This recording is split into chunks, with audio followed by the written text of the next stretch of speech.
projet est né d'une discussion avec Jean-Sébastien Roll, qui est directeur de l'Institut de médecine légale à Strasbourg et médecin légiste. Et l'idée, c'était d'avoir un système qui permette de mesurer en fait la température du cerveau d'une personne décédée et ainsi de déterminer depuis quand elle est morte. Et donc je m'en suis ouvert à Jonathan Vapou et à l'équipe de biomécanique. J'ai réfléchi à des méthodes d'imagerie médicale, sachant qu'ils cherchaient des méthodes qui pouvaient aller sur le terrain. Donc en fait, on est parti sur l'idée d'utiliser des ultrasons.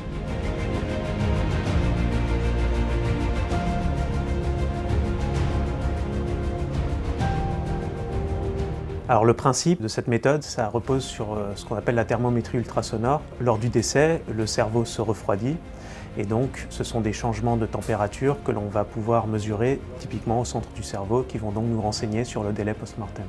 Le cerveau est à l'intérieur de la boîte crânienne et n'est pas protégé puisqu'on a une absence de tout tissu sur cette structure. D'autre part, elle est sphérique et donc la décroissance thermique est relativement plus facile à modéliser qu'au niveau abdominal où il y a plein de facteurs qui interviennent. Cette technologie s'adresse principalement au départ à tout médecin légiste qui serait amené à se déplacer sur un lieu de découverte d'une personne décédée.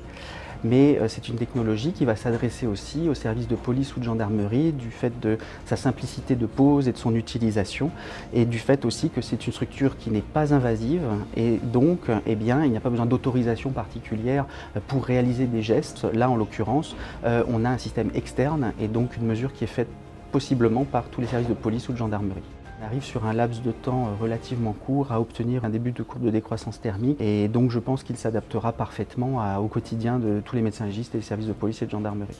Ce projet Death O'Clock a permis de fabriquer, d'élaborer un premier prototype que l'on a commencé à tester en conditions réelles et d'arriver à ce dispositif qui est aujourd'hui opérationnel et complet.